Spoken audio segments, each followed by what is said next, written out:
안녕하세요. 실습3 회귀 분석에 대한 프로그래밍 강의 시작하도록 하겠습니다. 먼저 수집한 데이터를 이용하여 데이터를 저장하고 그 데이터를 업로드하는 과정입니다. 먼저 여러분들이 수집한 데이터를 다음과 같이 엑셀 파일 형식으로 저장하시면 선생님 찾은 데이터셋은 TV, 라디오, 뉴스페이퍼의 광고 비용과 그리고 판매량을 나타낸 데이터셋입니다. 여러분들이 데이터를 찾고 이 데이터를 저장할 때 다른 이름으로 저장을 눌러보고 위치를 찾아볼 때 뒤에 보면은 이렇게 CSV 쉼표로 분리가 되어 있습니다. 그래서 확장자가 CSV 파일로 될 수 있게끔 저장을 하시면 됩니다. 이런 데이터셋을 찾아서 정리를 했다면 이제 데이터를 업로드할 수 있습니다. 그럼 실행해 보도록 하겠습니다. 셀 실행을 누르고 파일 선택을 누른 다음에 여러분이 저장했던 데이터셋 파일을 불러오시면 됩니다. 다음으로 판다스라는 프로그램을 이용하여 CSV 파일을 데이터 프레임으로 저장하는 방법입니다. 보시면 세 번째에 데이터 프레임을 정의하는데 그 데이터 프레임은 여러분들이 저장했던 제목 그대로 입력해 주셔야 합니다. 그래서 여기에 적혀 있던 굵은 글씨 있죠? 여러분들이 이름을 정했던 데이터셋을 그대로 지칭해서 저장해 주시면 됩니다. 그리고 다섯 번째 내용은 데이터 프레임의 쉐입을 얘기하는 거고, 이 쉐입이란 건 순서쌍인데, 이 순서쌍의 앞에 있는 건 행, 뒤에 있는 건 열을 의미합니다. 여러분들이 저장했던 데이터 파일 한번 보도록 하겠습니다. 여러분들이 아까 저장했던 데이터 파일을 보면은, 어, 왼쪽에 있는 이 숫자를 행이라고 하고, 그리고 위에 있는 이 A, B, C, D를 열이라고 합니다. 그래서 행이라는 건 데이터를 각각의 개별 데이터를 이야기하는 거고 열을 데이터의 속성을 의미합니다. 그래서 첫 번째 열은 TV, 두 번째는 라디오, 세 번째는 뉴스페이퍼, 네 번째는 판매량에 대한 속성이 있습니다. 그럼 이 데이터는 총 몇 개의 개별 데이터가 있죠? 쭉 내려볼게요. 그럼 얘는 총 201인데 첫 번째 행에서는 속성을 나타냈으니까 그걸 하나 빼면 총 200개의 데이터가 있음을 알 수 있습니다. 그래서 왼쪽은 200개, 그리고 속성은 4개, 그래서 200,4, 200,4로 순서상으로 나타낼 수 있습니다. 볼게요. 그러면 데이터 프레임은 200개의 데이터와 4가지의 속성으로 나타내어 있다. 이렇게 보시면 됩니다. 그리고 일곱 번째 명령어는 데이터의 속성을 의미하며 데이터의 속성이란 건 이 컬럼이 열을 의미합니다. 그래서 4개의 속성이 있다. 그리고 4개의 속성에서 각각 200개의 데이터가 있다. 그리고 각각의 데이터는 float 64, 실수이다, 수이다 이렇게 됩니다. 그리고 아홉 번째 명령어는 상위 데이터 5개를 출력하는 것입니다. 그래서 데이터 프레임이 어떤 특성을 가지고 있는지 위에 상위 5개의 파일을 이런 식으로 볼 수 있습니다. 그래서 여러분들 활동지 작성하실 때 이것을 작성해 주셔야 되는데요. 첫 번째, 데이터의 정보에서 데이터 프레임 인포 있죠? 이거를 여기다가 작성해 주시면 됩니다. 그래서 지금 빨간색으로 표시한 이 부분을 데이터 프레임 정보 출력에다가 작성해 주시면 됩니다. 다음으로 데이터를 시각화하는 방법입니다. 데이터의 시각화란 좌표 평면으로 나타내는 거고 두 개의 변수로 시각화하여 나타내는 겁니다. 그래서 X축은 독립변수, Y축은 종속변수로 나타낼 수 있습니다. 우리가 데이터 프레임을 정했었죠. 그 중에서 저는 독립변수를 TB만 가져오도록 하겠습니다. TB. 그리고 종속 변수는 판매량을 가져오도록 하겠습니다. 그래서 이거를 실행을 해보면 다음과 같은 그래프가 나타나게 됩니다. 그래서 지금 보면 X는 TV 광고 비용이죠. TV 광고 비용이 높으면 높을수록 판매량도 높아짐을 알 수 있습니다. 중학교 3학년 때 상관계수 배운 적 있죠? 상관관계. 그래서 얘는 증가하면 X값이 증가하면 Y값이 증가하는 거니까 양의 상관관계임을 알 수 있습니다. 그래서 이 그래프를 데이터 시각화에다가 그려주시면 다음으로 삼각계수 찾는 방법에 대해서 안내해 드리도록 하겠습니다. 삼각계수는 C본이라는 프로그램을 이용하여 파이썬을 데이터 시각화해 보도록 하겠습니다. 삼각관계라는 건 마이너스 1부터 1까지 값을 의미하며 1에 가까울수록 양의 상관관계, 그리고 마이너스 1에 가까울수록 음의 상관관계로 정의합니다. C본에서는 밝을수록 양의 상관관계, 어두울수록 음의 상관관계를 나타내 주게 됩니다. 한번 실행해 보도록 하겠습니다. 어, 이 데이터셋에서 확인해 보고 싶은 건 판매량을 확인해 보고 싶습니다. 그래서 판매량을 예측해 보고 싶고, TV, 라디오, 뉴스페이퍼 이 세 가지의 속성이 판매량과 어떤 관계가 있는지를 예측하고 싶은 겁니다. 이때 TV는 판매량과 0.77, 라디오는 판매량과 0.6, 뉴스페이퍼는 판매량과 0.2의 관계를 가지고 있습니다. 1에 가까울수록 양의 상관관계에 더 가깝다라고 얘기했으니까 TV가 세일 판매량과 더 양의 상관관계를 가지고 있음을 알 수가 있습니다. 그래서 상관계수 분석을 통해서 TV 광고 비용을 이용하여 판매량을 예측하는 프로그래밍을 모델링을 해보도록 하겠습니다. 다음으로 데이터 전처리입니다. 데이터의 전처리란 건 결측치를 제거하는 것입니다. 데이터란 건 모든 데이터가 정확한 데이터가 아닐 수 있습니다. 평균을 근처로 멀리 떨어져 있는 값들은 아주 멀리 떨어져 있는 값들은 데이터의 오류일 수도 있습니다. 따라서 평균을 기준으로 멀리 떨어져 있는 값을 제거하는 거, 이거를 결측치 제거라고 합니다. 그리고 이상치 제거라고 합니다. 먼저 결측지 제거에 대해서 안내해 드리도록 하겠습니다. 결측지 제거라는 거는 그러니까 값이 없는 것들을 제거한다라고 생각하시면 됩니다.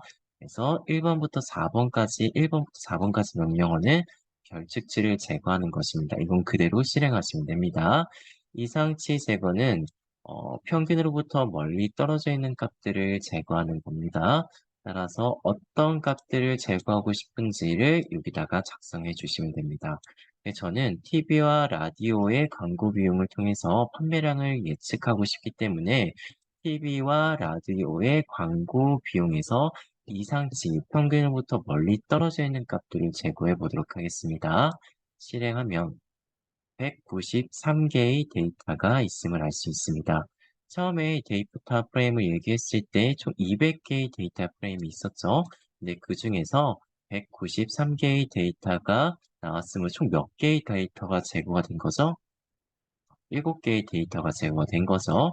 그래서 여기서는 전처리 방법에서 7개의 데이터가 제거되었다라고 작성해 주시면 됩니다.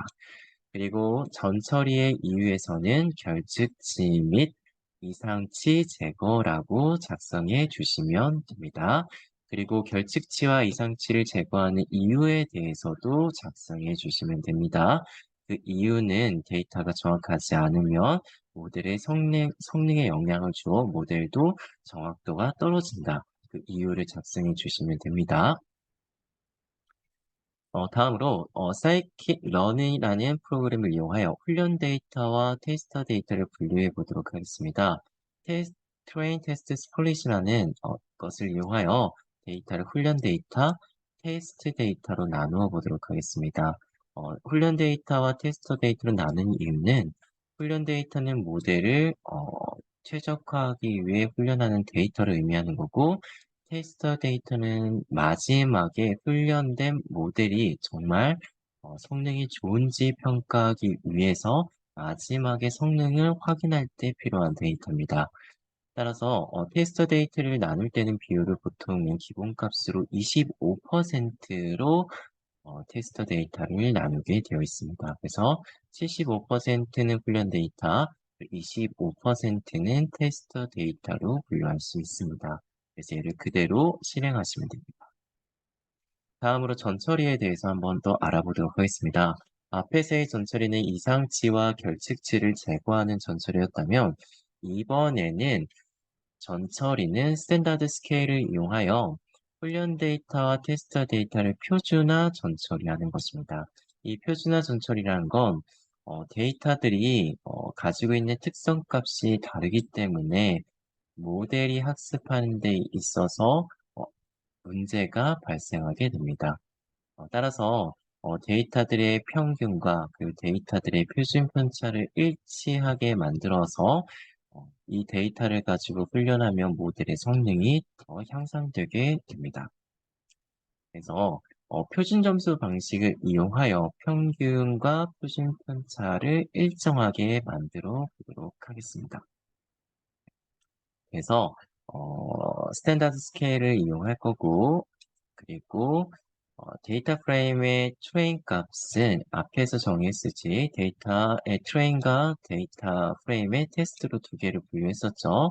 그 중에서 데이터 트레인에서 TV와 라디오만 가지고 트레인 인풋 값을 결정해 보도록 하겠습니다.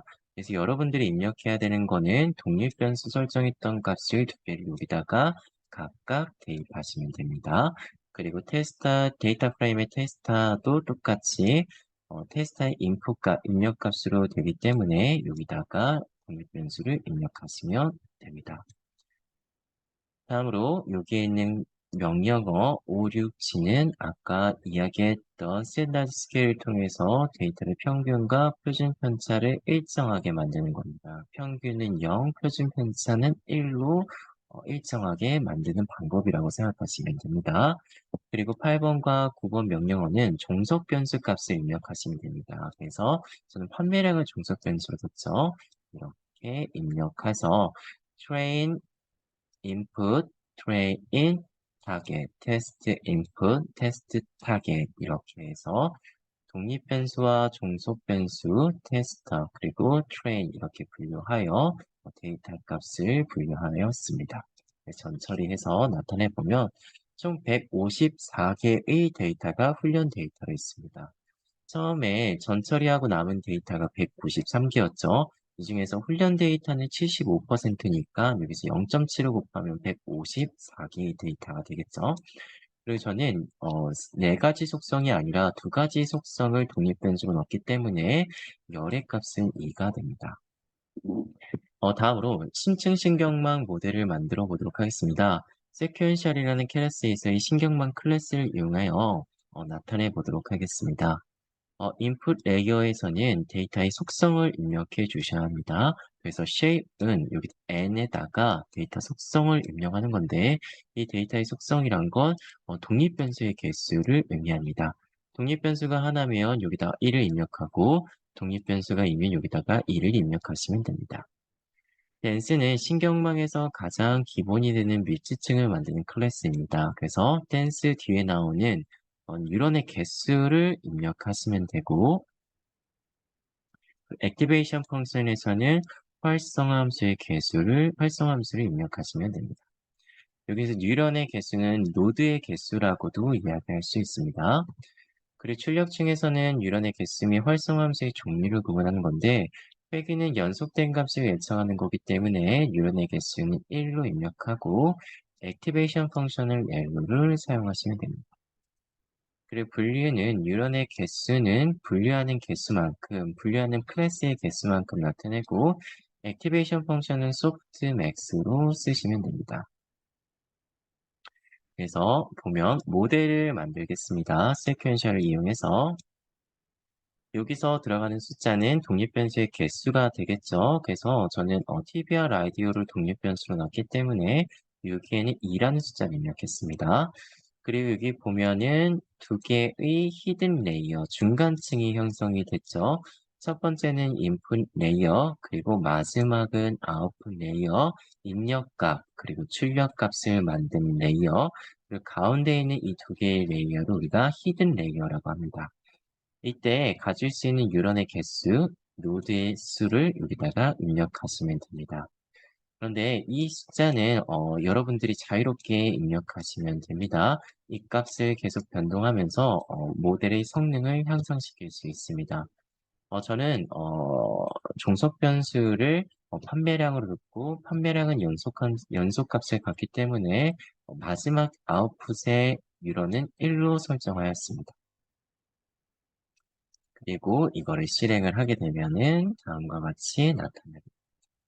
그래서 여러분들의 활동지에 작성해야 되는 거는 이런 겁니다. 레이어의 수는 이렇게 작성하면 되겠죠. 레이어는 첫 번째 개수 인풋 레이어, 그리고 히든 레이어 2개 있고 아웃풋 레이어 하나 있죠. 그럼 총 레이어가 몇 개 있죠? 층이 4개 있습니다. 그래서 여기다 4라고 적으면 되고 레이어에 포함된 노드 수, 첫 번째 인풋은 총 입력 변수가 몇 개였죠? 2였죠. 그리고 두 번째 레이어는 노드 수가 16, 세 번째는 8, 마지막은 회귀 분석이었으면 1이었죠. 그래서 여기다가는 2, 16, 8, 1을 작성하시면 됩니다. 그래서 만들었고 다음으로 신경문 모델 설정을 해보도록 하겠습니다. 모델 객체의 컴파일을 이용해서 손실함수와 훈련 과정에서 계산하고 싶은 정확도 지표를 지정할 수 있습니다. 그래서 모델 컴파일, 오티마이저는 아담, 일반적으로 아담을 사용합니다. 로스 함수는 손실 함수를 의미하며 매트릭스는 측정값을 나타냅니다. 그래서 회기는 로스는 MSE 표준 제곱 오차, 그리고 분류는 스페어스 카테고리 크로스 엔트로피를 이용합니다.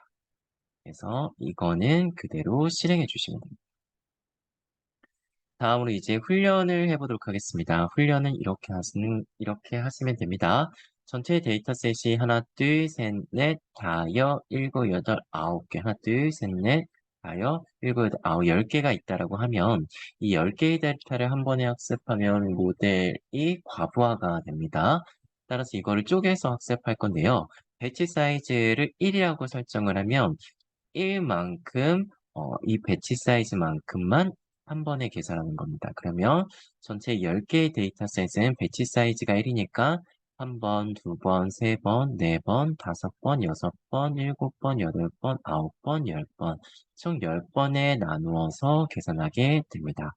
이때 한 번 다 계산한 걸 1F치라고 합니다. 1F치.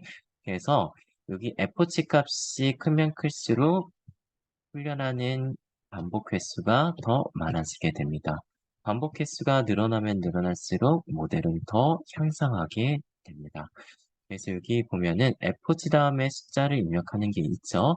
이 숫자는 반복하는 횟수를 나타내게 됩니다. 그리고 배치 사이즈는 아까 얘기했던 것처럼 훈련 데이터를 모두 학습하는 게 아니라 훈련 데이터를 쪼개어 학습하는 거죠. 몇 개씩 쪼개어 학습할 건지 그 숫자를 작성하시면 됩니다. 가령 예를 들면 훈련 데이터가 100개고 배치 사이즈가 5이면 100을 5로 나누면 20이죠. 그래서 20개의 데이터를 5개의 데이터를 20개로 나누어서 학습하게 되는 겁니다. 그래서 저는 20번 반복하는 거로 나타냈습니다. 배치 사이즈는 4를 입력했습니다. 아까 데이터가 인풋 데이터가 총 몇 개였죠? 154개였죠. 그래서 4개씩 쪼개서 계산하는 거니까 39개 정도 되겠죠. 그쵸? 그래서 39번 나누어서 계산하게 됩니다. 이런 것들을 총 몇 번 나누어지는 거죠? 20번 학습하게 되는 겁니다. 실행해 볼게요. 실행을 하게 되면 이렇게 결과값이 나오는데 로스 값 그리고 표준 제곱 오차 값이 작으면 작을수록 더 정확하게 예측하게 되는 것입니다. 이 모델이 손실값이 어떻게 변화하는지를 나타내 주기 위해서는 이 시각화 함수를 실행해 주시면 됩니다. 여기서 x는 반복 횟수를 의미하고 여기 y는 손실을 의미합니다.